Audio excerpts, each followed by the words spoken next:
दोस्तों, गठबंधन जितना बड़ा होता है उसे संभालना उतना मुश्किल हो जाता है और उसमें दरारें उतनी ज्यादा देखने को मिलती हैं। एनडीए में बिहार के अंदर कुछ ऐसा ही हो रहा है। जबरदस्त तरीके से इतने टकराव एनडीए के अंदर दिखाई दे रहे हैं। कई बार तो ऐसा लगता है एक बयान सुनकर एनडीए के नेताओं का कि बिहार के अंदर एनडीए के नेताओं को विपक्ष की जरूरत ही नहीं है, मतलब विरोधियों की जरूरत ही नहीं है। वो अपने आप में सक्षम है एक दूसरे की टांग खिंचाई करने के लिए।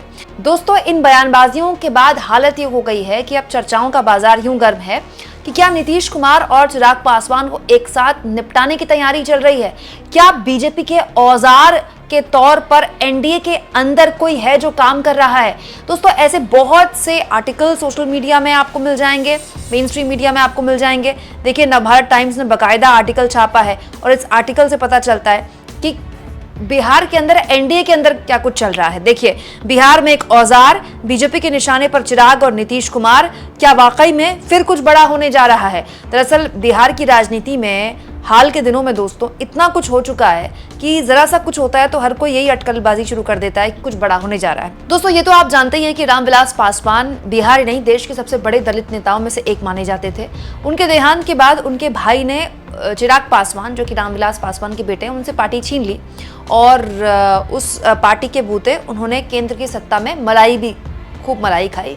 लेकिन लोकसभा चुनाव के पहले बीजेपी को एहसास हो गया कि बिहार का जो दलित वोटर है वो चिराग पासवान के साथ ज्यादा मजबूती से खड़ा है, इसलिए उनको बाहर का रास्ता दिखा दिया गया। चिराग पासवान को 5 सीटें दी गई और 5 की 5 सीटें चिराग पासवान ने जीत ली, यानी कि 100% स्ट्राइक रेट। दोस्तों, इस बीच सबको हैरानी तब हुई जब जीतन राम मांझी, जो कि खुद एनडीए के घटक दल हैं, एनडीए के सहयोगी हैं और केंद्र में मंत्री भी हैं। दोस्तों, रालोसपा के मंच में जीतन राम मांझी ने ये कह दिया कि हम लोगों को आशा है कि पारस बाबू से रामविलास पासवान की जो रिक्त है शायद उसे पूरा किया जा सकता है। मतलब जीतन राम मांझी, जो कि एनडीए के सहयोगी हैं, आसान भाषा में अगर मैं आपको समझाऊं तो वो ये कह रहे हैं सार्वजनिक मंच में कि रामविलास पासवान की जगह उनके बेटे चिराग पासवान नहीं, उनके भाई पशुपति पारस ही भर सकते हैं। और ये बात बाकायदा सार्वजनिक मंच पर जब जीतन राम मांझी कह रहे हैं तो जाहिर सी बात है जीतन राम मांझी कोई चुटभैये नेता थोड़ी हैं। अपनी राजनीति, उनकी भी राजनीति है बिहार में, केंद्र में मंत्री हैं और मोदी जी के कैबिनेट का हिस्सा हैं। तो जब जीतन राम मांझी की तरफ से इस तरह का बयान आया तो चिराग पासवान की पार्टी ने इसका विरोध किया और चिराग पासवान की पार्टी ने साफ तौर पर कह दिया कि चिराग पासवान ही हैं जो रामविलास पासवान की राजनीति के उत्तराधिकारी हैं। तो बड़ा सवाल ये है दोस्तों कि जीतन राम मांझी ने ये बात बोली क्यों। अब जीतन राम मांझी ने ये बात बोली, इसके पीछे की कहानी मैं आपको समझाऊं उससे पहले आरजेडी ने इस पूरे के पूरे मुद्दे को लपक लिया और कह दिया कि ये जो जीतन राम मांझी हैं ये बीजेपी के औजार बनकर उभरे हुए हैं। मतलब ये कहना है आरजेडी का कि ये सब कुछ बीजेपी करवा रही है और बीजेपी एक साथ नीतीश कुमार और चिराग पासवान दोनों को निपटाना चाहती है। बीजेपी चाहती है कि चिराग पासवान को साइडलाइन कर दिया जा सके और उनके चाचा को आगे किया जा सके, पशुपति पारस को आगे किया जा सके, जिसके जरिए वो बिहार की राजनीति में सत्ता में काबिज होने चाहती है। तो ऐसी बहुत सी अटकलबाजी सोशल मीडिया में तैरने लगी, राजनीतिक गलियारों में तैरने लगी और ये ऐसे ही तो कोई तैरी नहीं। अब जीतन राम मांझी कोई विपक्ष के नेता तो है नहीं, एनडीए के सहयोगी है। एक एनडीए का सहयोगी दूसरे एनडीए सहयोगी को उसकी पार्टी के उत्तराधिकारी होने को लेकर सवाल खड़े कर रहा है, तो विपक्षी तो मजे लेंगे ही ना, विपक्षी तो मौज लेंगे ही ना। लेकिन एक महत्वपूर्ण सवाल आपके मन में खड़ा होगा दोस्तों कि जीतन राम मांझी ऐसा क्यों कर रहे हैं। उसकी बहुत सी वजह है। जीतन राम मांझी लगातार इस तरह के बयानबाजी करते रहते हैं दोस्तों और राजनीतिक गलियारों में इस बात की चर्चा है कि मांझी के जरिए बीजेपी वाटर टेस्ट कर रही है।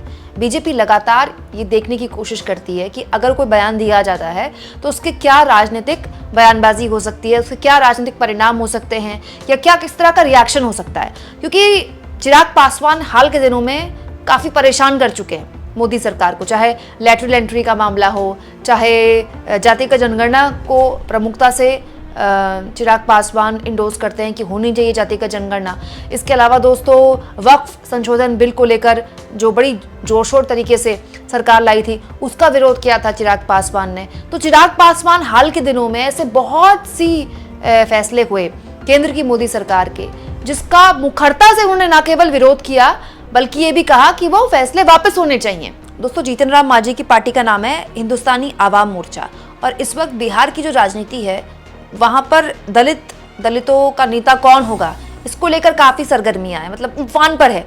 कि दलितों का नेता कौन होगा रामविलास पासवान के बाद, इसको लेकर हर कोई अपनी दावेदारी पेश कर रहा है। चिराग पासवान अपने आप को युवा दलित नेता के तौर पर प्रोजेक्ट करते हैं। दलितों के मुद्दे पर, पिछड़ों के मुद्दे पर लगातार बोलते रहे, मुखरता से बोलते रहे हैं, इसीलिए जातिगत जनगणना का समर्थन करते हैं और ये चाहते हैं कि राष्ट्रीय स्तर पर भी जातिगत जनगणना हो। और इसीलिए दोस्तों जितन राम मांझी की पार्टी भी चाहती है कि दलितों के बीच जिस तरह का कन्फ्यूजन है या दलित बिहार के जिस तरह से अपने नेता को खोज रहे हैं वो उस खाली जगह को भर दें।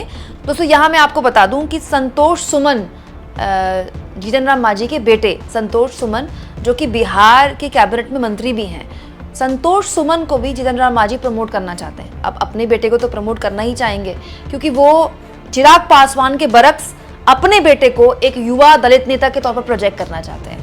और यही पारंपरिक राजनीति हमारे देश में रही है कि पिता की राजनीतिक विरासत बेटा संभालता है, बेटे की राजनीतिक विरासत फिर बेटा संभालता है। और यूपी से लेके, बिहार से लेकर, महाराष्ट्र से लेकर, जम्मू कश्मीर से लेकर, झारखंड से लेकर कई ऐसे उदाहरण हैं जहां पर पार्टियां लगातार बेटों ने संभाली, बच्चों ने संभाली। बीजेपी के अंदर भी ऐसे बहुत से परिवारवाद के आपको उदाहरण मिल जाएंगे, भर भर के उदाहरण मिल जाएंगे।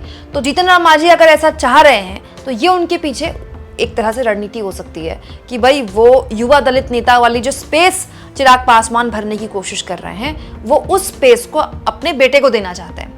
लेकिन इस पूरे के पूरे एपिसोड में दोस्तों बीजेपी के एंगल को भी दरकिनार नहीं किया जा सकता।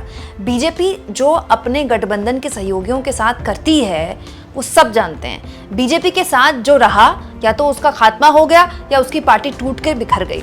दोस्तों ये बात चिराग पासवान भी जानते हैं, ये बात नीतीश कुमार भी जानते हैं और ये बात जीतन राम मांझी भी जानते हैं। और बिहार में तो अगले साल विधानसभा चुनाव होने हैं, तो बिहार की राजनीति तो बहुत ही ज़्यादा कॉम्प्लेक्स है, पूरी तरह से जाति आधारित राजनीति है। सबसे ज़्यादा कॉम्प्लेक्स राजनीति जो है अगर देश में तो यूपी बिहार की मानी जाती है। दोस्तों ये वो राज्य है जहां पर जाति पर बहुत तगड़ा वोट पड़ता है, मतलब पूरी तरह से जाति पर वोट पड़ता है। और दिक्कत ये है कि अगर बिहार जैसे राज्य में कोई ये सोचे कि मैं दलितों का नेता बन जाऊंगा तो उसमें भी बहुत सी जातियां हैं, दलितों के अंदर भी बहुत सी जातियां हैं, तो उसके भी बहुत से नेता हैं। लेकिन ये लड़ाई भविष्य की राजनीति की है दोस्तों, और इस भविष्य की राजनीति में मांझी समझ रहे हैं कि उनके पास भले ना हो लेकिन उनके बेटे के पास बहुत वक्त है। और चिराग पासवान जिस तरह से राष्ट्रीय राजनीति के एक तरह से अभी फिलहाल तो काफी बड़े चेहरे बने हुए हैं, तो अपने आप में चिराग पासवान को पूरा स्पेस जीतन राम मांझी नहीं देना चाहते हैं। और इस पूरे के पूरे एपिसोड में बीजेपी शांत बैठी हुई है, बीजेपी शांति से सब कुछ देख रही है। अब क्या वाकई में ऐसा होता है कि जब बिहार का विधानसभा चुनाव आएगा तब तक चिराग पासवान को साइडलाइन कर दिया जाएगा, उनके चाचा को आगे कर दिया जाएगा? ये तो खैर देखने वाली बात होगी। या फिर नीतीश कुमार पर दबाव बनाने के लिए सब किया जा रहा है कि देखिए एनडीए के अंदर इतने सारे फ्रैक्शंस हैं तो कल को आपकी पार्टी के ऊपर भी गाज गिर सकती है। नीतीश कुमार के लिए तो कहा ही जाता है कि उनके सांसद सबसे फ्रेजाइल हैं, उनके सांसद तोड़ना सबसे आसान होगा बीजेपी के लिए। तो बिहार की राजनीति अभी बहुत कॉम्प्लेक्स और होगी। और एनडीए के अंदर ये जो गुटबाजी है, एनडीए के अंदर जो ये फ्रैक्शन है, कि आपको अभी बड़े स्तर पर और आगे खुलकर एक दूसरे के खिलाफ बयानबाजी करते दिखाई देंगे। और ये ऐसी बयानबाजियां हैं दोस्तों जिस पर बीजेपी लगाम नहीं लगा पाएगी, क्योंकि ये बिहार की राजनीति के लिए जरूरी है। हर नेता को अपने भविष्य की राजनीति देखनी है, क्योंकि सबको पता है कि पूरे राजनीतिक भविष्य में उसको केवल बीजेपी के साथ नहीं रहना है। वहीं दूसरी ओर अगर कंपैरिजन करें दोस्तों, तो बिहार के अंदर इंडिया गठबंधन में इस तरह की अब तक कोई बयानबाजी, ऐसी कोई बहुत बड़ी बयानबाजी हमने नहीं सुनी। आपने शायद ही सुना होगा कि कांग्रेस का कोई नेता आरजेडी के लिए कुछ बोल रहा है या आरजेडी का कोई नेता कांग्रेस के लिए कुछ बोल रहा है। लेकिन एनडीए में खूब है, क्योंकि वहां घटक दल भी ज्यादा हैं, जाहिर सी बात है। दोस्तों आप इस मुद्दे पर क्या सोचते हैं? क्या वाकई में बिहार के अंदर जो एनडीए इस वक्त दिखाई दे रहा है उसी स्वरूप में एनडीए चुनाव में जाएगा, या फिर कुछ फ्रैक्शंस एनडीए के अंदर भी टूट के निकलेंगे? कमेंट बॉक्स में जरूर लिखें। और जितना हो सके दोस्तों चैनल को शेयर करें, सब्सक्राइब करें, और थैंक्स और ज्वाइन के ऑप्शन से अगर आप चाहें तो कुछ आर्थिक मदद भी चैनल की जरूर करें।